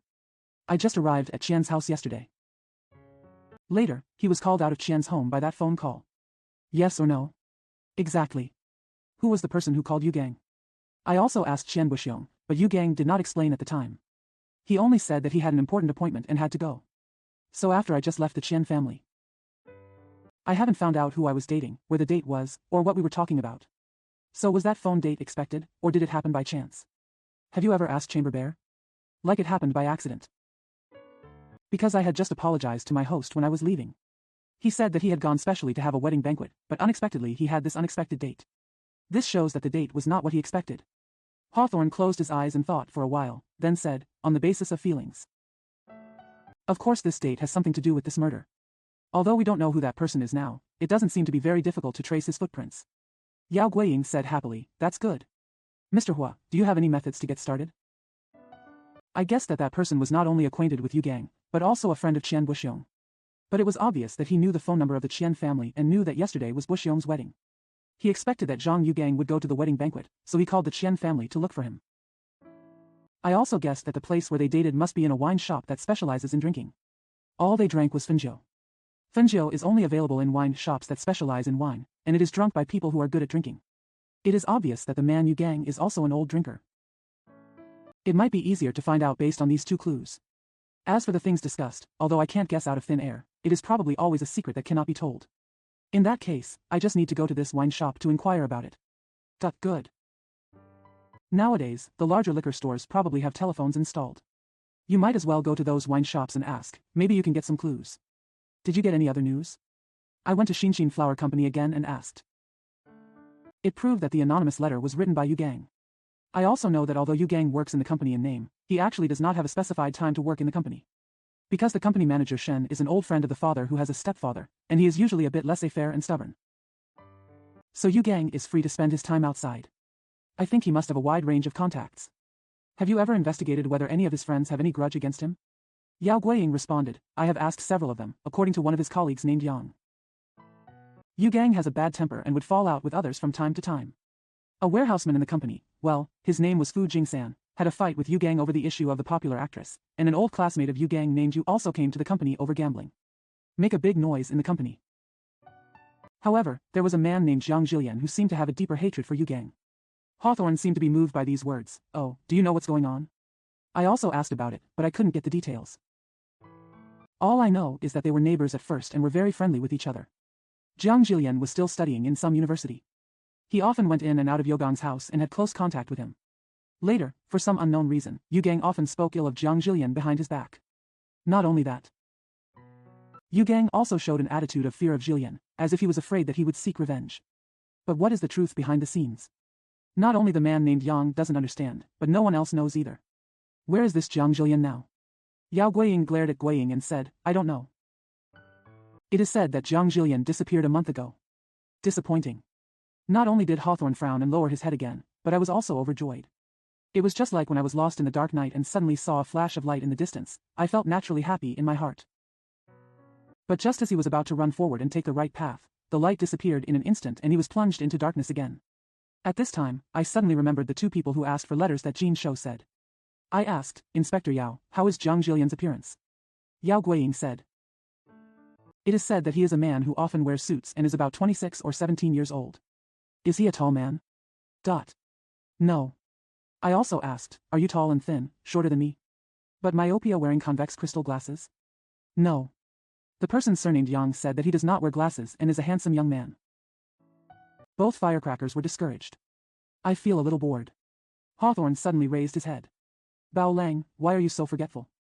He has never seen the man wearing convex crystal glasses that Jean Shou mentioned. He has only seen the tall man in a suit once. But as far as Brother Guiying knows, Jiang Jilian often comes in and out of the Zhang family. This is obviously another person, not the two people Jean Shou mentioned. The accusation is not without purpose. I only admit that I was careless. Yao Guiying took advantage of my silence. Also asked Hawthorne about the results of the investigation into the Yen family. Hua Sang carefully told Yao Guiying the situation he had discovered and the reports from Inspector Wang, Dr. Su and others. Yao Guiying also believed that the person coming out of Zhang's house discovered by the patrol policeman in the middle of the night was very important. But he thought that except for the missing Jiang Jilian, the stranger wearing glasses asking for a letter, and the eldest son in a suit who visited Yu Gang yesterday afternoon, the servant Arong and the coachman Kuelin who had already left were also suspected. Hawthorne also agreed, and decided to start by asking about Arong's actions. Yao Guiying promised to visit the people who drank with Zhang Yugang last night. After the discussion was settled, Yao Guiying said goodbye and went out. I continued my original mission and set off with Hawthorne to Wangjiao Wharf in Nanchur to visit Arong. According to Jean Shou, Arong went home in the evening yesterday. At that time, Yugang had already withdrawn money from the bank and returned home. Because Hua Sang had called Hujiang Bank and learned that a withdrawal had just been made just before 4 o'clock in the afternoon, and the withdrawal was 1,500 yuan in banknotes, so Arong's sudden leave to go back was actually unavoidable. Somewhat suspicious. Arrive at Wangjia Pier. Hua Sang and I searched according to the address mentioned by Jean Shou, and sure enough we found Arong's house in an alley. Arong is from Chongming. He has a mother and lives with his brother and sister-in-law. The house they live in is a very humble bungalow. Very dilapidated. At that time, the small door, half rotten and half blackened by the wind and rain, was quietly closed. Hawthorne looked at the door for a while, then went in. He saw an old woman leaning against the steps and doing laundry across the door, so he walked up and struck up a conversation. Hawthorne said, "Old lady, are you busy? Well, your laundry is so white. I'm sorry, I have to ask a question. Is this diagonally across the door from Arong's home?" The old woman looked up and saw that we were all wearing neat suits, so she answered with a smile. "Really? Clothes play a subtle role in the city." He said, "Sir, are you asking about Axi's family?" "Oh, yes." "Oh, that's right. Axi also has a younger brother, Arong." "Exactly. Is their mother at home?" "Well, how can he go out? Sister-in-law Wang was very ill a few days ago. It's just better today. Shang Yi's youngest son also came back specially last night. His name is Arong. Have you seen Arong last night?" The old woman seemed to be interested in chatting. She stood up straight and wiped her hands dry on the patchwork green cloth she was wearing. He said, "Why not? I also saw him go back. It was very late by then." Hawthorne's eyes flashed slightly, and then he quickly turned his head and glanced at the entrance of the alley, as if to hide his eyes and prevent his surprised expression from being seen by the old woman. I also feel that this question really contains a flaw. Arong didn't live in his own home last night. But he clearly didn't return to his master's house. Where did he go? Hua Sang continued to ask, "Hey, old lady, what did you see when Arong went back? When was that time, do you still remember?" The old woman said, "Last night I knew that sister-in-law Wang was very ill and there were not many people at home, so I went over to stay with her in the middle of the night. Sir, golden neighbors, silver relatives. When we poor people have something to do, we can only rely on our neighbors for help." "Well, you are so warm-hearted. Do you know how Arong came back?" "Oh, sir, you always know that she eats on the pier. If he doesn't do anything for a day, he won't live for a day. But people are very filial and well-behaved. He was a little panicked when he saw that his mother's cold and fever persisted. So yesterday he asked a friend to send a message to his brother Arong. Arong did come back during dinner, and I saw him too. He also chatted with me for a while. Arong, like his brother, is a well-behaved person. He said that his master's house was short of servants. I had to go back overnight. So it's about after the second update, right? He went back again. I hadn't left yet at that time." After hearing this, Hawthorne stopped asking any more questions, thanked him, and turned around to knock on the door of Arong's house. After a while, inside, a middle-aged woman with disheveled hair and greasy rags came out to say hello. Hawthorne said politely, "We are coming from Hongkou, and we have a message for you." After saying this, he stared at the woman blankly. It seems that he wants to check if there is any surprise in Yi's color. The woman hurriedly put on a smile and replied, "Gentlemen, are you bringing a letter to your uncle? Do you want to sit inside?" Hawthorne still looked at Yi's face and replied, "No, thank you, we are not coming in. Arong asked us to ask. Is your mother-in-law feeling better today?" The woman said, "Thank you, sir, my mother-in-law's fever is much better today. Please reply to a letter for me, uncle, please don't worry." Hawthorne nodded and took advantage of the situation to look inside. I saw a dark small room separated by a reed mat. There were several old chairs, tables, household buckets, and basins arranged vertically and horizontally. This scene is enough to show that the situation of Arong's family is really very poor. When we turned back out of the alley, Hawthorne suddenly whispered in my ear, "Bao Lang, this trip is really interesting. Our case has gone one step further." 8. The murderous knife. The passengers on the tram were most crowded during lunchtime. I got on the tram and wanted to talk to Hawthorne about Arong's problem, but there were so many people and it was inconvenient to talk. Arong's failure to return last night seemed to Hawthorne. It seems that he is related to the murder. What I mean is slightly different. Because Arong's return home was indeed due to his mother's illness. It can be seen that the reason we originally assumed that he might be motivated by wealth and return home with some excuse is no longer valid. But he obviously returned to his master's house that night. Why is there no trace of him so far? Did something unexpected happen to him? Or did he really have an assassination attempt on his master, so he avoided showing up? Look at it from all aspects. Yogang's temperament is stubborn and irritable, and of course it is easy to make enemies with others. Could it be that Arong and his master had some unresolved grudges and went so far as to commit murder in revenge? If so, since he has disappeared without a trace at this time, it will definitely not be easy to find him. So what does Hawthorne mean by the progress in the case? When we returned to the apartment, Shirgui hurriedly reported. He said, "Inspector Yao called just now, saying that he had found out that the dringer's surname was Jia, and he was a regular customer of Zhang Dongming Hotel. There every night. Inspector Yao is going to see him tonight." Hawthorne nodded and ordered to prepare for dinner. We had been busy for a long time, and now we had to sit down.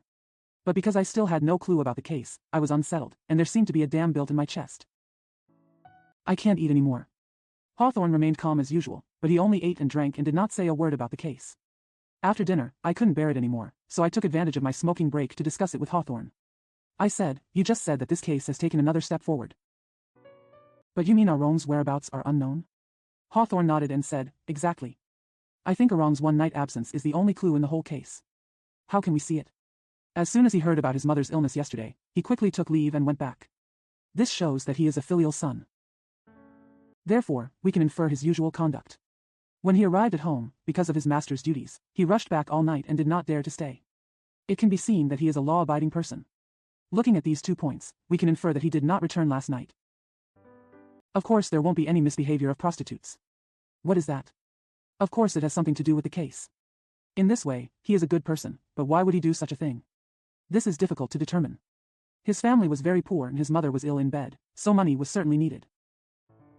If an uneducated or weak-willed person encounters a highly tempting environment, the consequences are uncertain. Arong may have been tempted by this and saw the benefits and forgot the harm, but that cannot be said to be impossible. Although, even if he needs money, he commits murder. Even if he paid the price with his life, it seemed that he would not make such a foolish move. Hawthorne flicked some ashes from his cigarette, looked at me and said with a smile, "Bao Lang, why do you keep saying that he committed the murder? I have already said that Yogang's fatality lies in the poison rather than the knife. Don't you still believe it? Besides, I only said that Arong was a clue in the whole case, and I never said that he was the murderer. Didn't you hear clearly?" I also smiled and said, okay. I misunderstood. Now how do you plan to proceed?" "Now I plan to take a rest and wait for the opportunity to evolve." What? Aren't you planning to proceed with such a mysterious case urgently? Hawthorne took a puff of smoke slowly and said calmly, "Bao Lang, don't be impatient. I hope this case will be settled as quickly as you hope. But you should also know about our detective work. There is a distinction between urgency and urgency. It's better to be hasty, of course, you can't slow down for a second, it's better to be slow, but you can't be anxious, because being anxious will cause bad things. I am already confident about this case. Judging from the current situation, it is appropriate to proceed slowly rather than hastily." His discussion. It seemed to have some preaching meaning, which made me a little impatient, but the last sentence of, "well-informed," was very attractive. I asked, "Do you think this case should be slowed down rather than urgently? What's the reason?" Hawthorne thought for a moment and then said, "That's fine. I dare say that the murderers in this case were all acquaintances of the deceased. It would be easier for the murderer to slip through the net if there was a slight delay. Since this case was discovered late and the circumstances of the case are so complicated and mysterious, the murderer can rest easy. There is no need to rush away.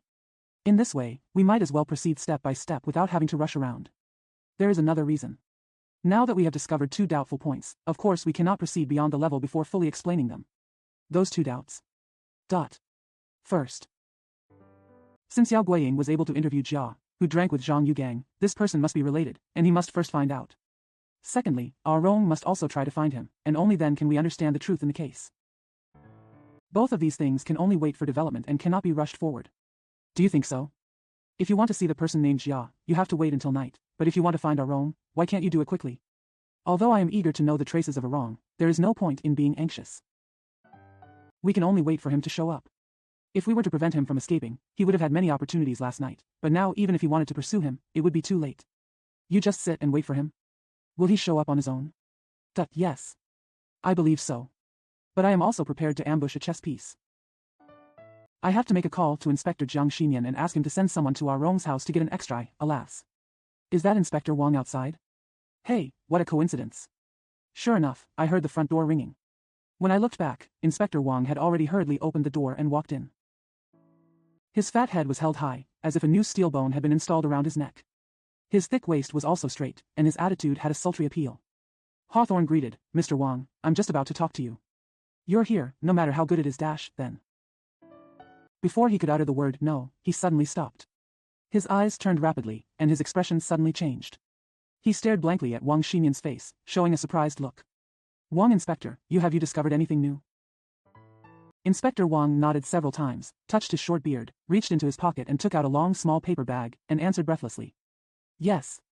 Mr. Hua, look, can this be considered an important discovery? Hawthorne hurriedly took the paper package. Open it and take a look, it's a knife with a sharp ebony handle. The knife was about 4 or 5 inches long with its handle, sharp and pointed, and polished on both sides without any rust. Hawthorne took a look, stood up quickly and took out a magnifying glass. He examined the knife carefully. He put it to his nostrils and sniffed. His eyes sparkled with excitement. He said, oh. This is indeed a murderous knife. It's a pity that the fingerprints are confused. Inspector Wang, where did you find it?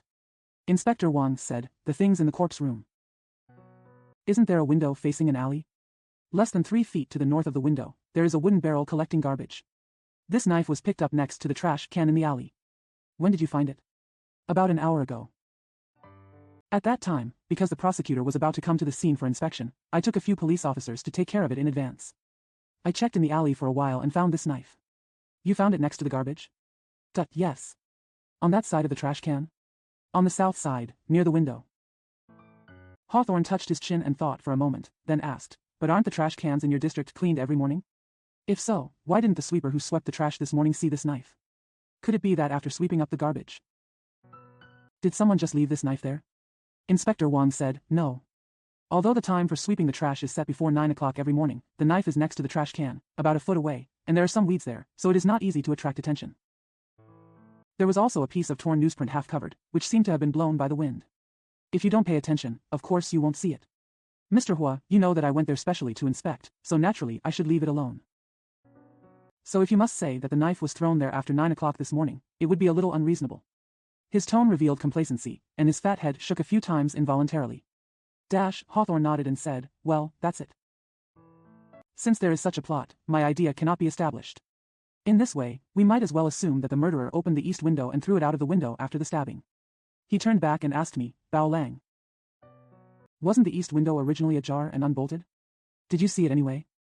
His observation ability is really great. I nodded. I replied, yes. I had carefully inspected the window, and there was no sign of any movement on the iron bars. I concluded that he could not be a conduit for the murderer. But my vision was blocked by the iron bars, so of course I couldn't see the murderous knife under the window. Hawthorne said, I can't blame you. You don't have to defend yourself either. My sight is equally impossible to bend. He looked at the knife carefully for a while. Return it to Inspector Jiang again. Inspector Wang, the fact that you were able to find this knife shows that you are extremely sophisticated. This knife will always be helpful to the progress of the case. Now you should go back quickly and instruct the police officers guarding the front door of Zhang's house. If someone acting suspicious approaches the door, you should be careful not to let him go, and don't rush to alert him. To put it more clearly, we should act on the camera and spy on the actions of suspicious people. Among what I call suspicious people, our Rong, who is playing a separate role, is the most important one and deserves special attention. It would be best if you send another person to wait near his home. Is our Rong the only one who deserves special attention? I think the gatekeeper Jean Shou also seems to be an important person in the case. Mr. Hua. Do you agree? Jean Shou's position is indeed very important, but when I asked him about it this morning, I felt that his words were coherent and did not look like he was fabricating them. But when I asked him just now, he was hesitant, which made people suspicious. Hawthorne smiled and said, I think if you could change your face towards him, he might not be hesitant anymore. After a few more words of comfort, he sent Wang Xinyan out. I waited for Hawthorne to return to the office and raised my doubts again. Hawthorne. What clues can you get from this knife? Hawthorne said, I think that knife is an ordinary fruit knife. Although the knives are new, they have been sharpened several times and some have no rust spots. This can be imagined as a hard-working attitude of that person. Furthermore, it can be imagined that the person has been holding a grudge for a long time. I said, do you have any other opinions? Hawthorne didn't seem to listen. He leaned up and said hesitantly, I plan to go to Zhang's house again. The unexpected setback disturbed my questions and Hawthorne's expression. The ringtone in the phone room rang again. 9. An unexpected discovery. This time the news on the phone was like a thunderbolt in the sky. It was so unexpected. The caller was Medical Officer Su Jiren. Apart from his title, he only had 3 sentences, which were crisp and brief. Those 3 sentences are, I have found the real culprit in this case. Just wait, I will come right away. This news also stimulated Hawthorne quite a lot. It was obvious that it came out of the blue and was not what he expected. He put his hands in his pockets and frowned. He kept pacing back and forth in the room, muttering in his mouth. Strange. I can't believe it. His job is to test, how could he get the real murderer? We tried our best as 4 people and worked for a long time, but before we reached the stage of success, he got ahead of himself. Just lift your finger and enjoy the results. So strange. I said, you always believe that things are ever changing, and there are often things that are beyond reason. But this move is so weird. Hawthorne stopped and raised his head. Bao Lang, when you listened to his report, did you only hear these 3 sentences? I smiled and said, yes. If you want to teach me to add a few words because you can't figure out the reason, I can't make it up. Hawthorne ignored it. He put his hands behind his back and continued to pace. His eyes were lowered, as if admiring the patterns on the carpet. After a while he stood firm again. Asked, Bao Lang, did you hear clearly the first phone call from Dr. Su? If his questions were not abrupt, they were almost boring. It was obvious that he was rambling because he couldn't figure out the reason behind them. I couldn't help but be secretly amused. I replied, why is it unclear? He didn't say many words at that time. Do you want me to say it again? He said that the stuff he had just vomited contained finjo and arsenic, but there was no poison in the tea. He also said that the prosecutor. Hawthorne waved his hands to stop me. Okay. Don't make trouble unreasonably. I laughed and said, then you have to be more patient yourself. Just now you said that this case should be slowed down rather than rushed. Why is it so urgent all of a sudden? Hawthorne said, didn't I also say that the time has changed? At this moment, the change has been realized. So of course I have to change the priorities I mentioned. He is still swirling. I said, although, Medical Officer Su said, he will come immediately. As soon as he arrives, the mystery will be clear, and it will not be too late to proceed with the plan then. In any case, there is no need for you to panic. Hawthorne didn't seem to listen.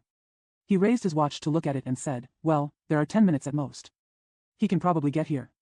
I laughed again, you are still so anxious. Could it be that you have a radio in your heart? Hawthorne said to himself. I guess his unexpected discovery must have been made during the Zhang family's autopsy. There was no phone in the Zhang family's house, so it was known that he had left the Zhang family when he called. Even though it only takes a quarter of an hour to get here from Zhangjia by car, 5 minutes have passed now. Wouldn't it be possible for him to arrive in just 10 more minutes? I responded, I also hope that he can arrive soon so that he can liberate us from the maze. Just smoke a cigarette and be quiet. I have always admired Hawthorne's calm spirit when responding to emergencies. But this time he was so anxious and impatient, which naturally made me feel strange. Maybe there is some special reason why he is like this? Probably this news, not only did he never expect it, but if it was true, it may also completely eliminate all the assumptions in his mind. While he was surprised, he couldn't help himself. Hawthorne actually sat down and took out the cigarette box. We smoked for a while, both in silence. I looked at Hawthorne's face through the smoke. He was solemn and quiet, his eyelashes drooped, but his eyes kept blinking. He was obviously trying hard to think. If the process of his thought could be extended, I believe it would be more than enough to cross the Pacific Ocean. Suddenly Hawthorne raised his head. Dr. Su is here. I listened carefully, but there was no sound. Could it be that he was lost in thought? Hawthorne had jumped up from his chair, opened the office door and walked out. I followed to the door of the office and heard the sound of a car outside the door. Sure enough, someone came. After a while, Su Jiren walked in, and Hawthorne skipped the courtesy and was busy asking questions. He said, Mr. Su, didn't you say that the murderer has already obtained it? Su Jiren nodded and reached out to touch his chest pocket. He replied, exactly. Hawthorne asked again. But Ali is back? Su Jiren shook his head. He had already taken out a notebook. Hawthorne repeated the question in disappointment. Arong didn't come back. No. So, who is the murderer you are talking about? Here. The murderer's name is Jia Ziqing. Su Jiren was looking through his manual. Hawthorne stared at him intently. I couldn't help but be startled.